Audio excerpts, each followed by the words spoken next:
And in 2005, you started the indie label Heya Hifi with Alf. Tell us why you started a label and your greatest memories and learnings. Well, studying in business school during that period, I met Alf through mutual friend.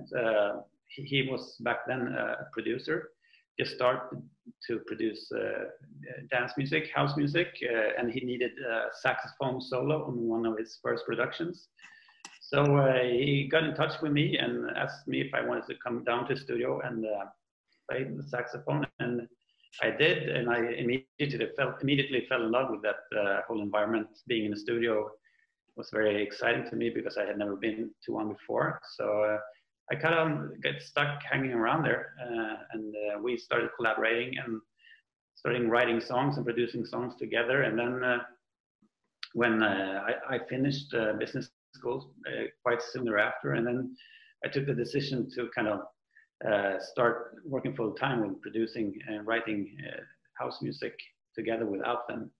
And we released music on various different small indie record labels, vinyls back then was the format. And we started DJing together and traveling around the world DJing.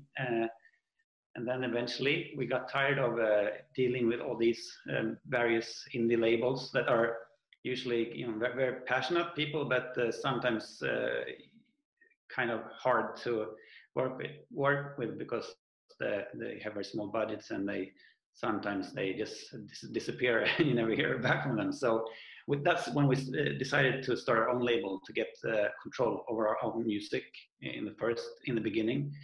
Only releasing ourselves, but then after a while we also started signing other artists that we released on that label.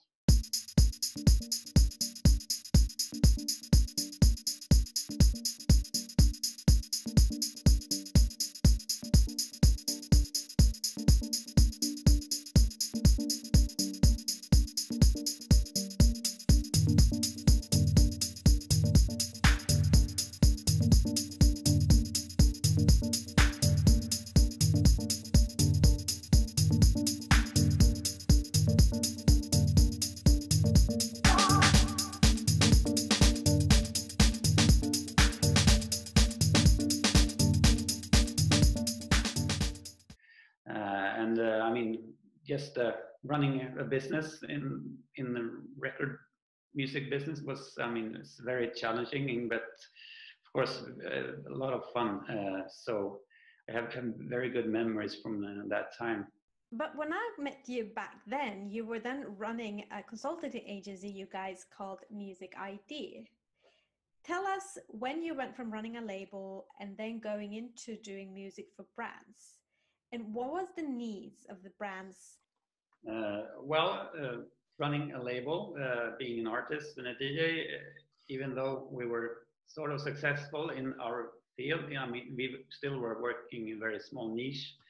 So when the record sales started to plunge with the whole Napster and downloading era, it was tougher and tougher to make a living out of producing music and releasing vinyl records.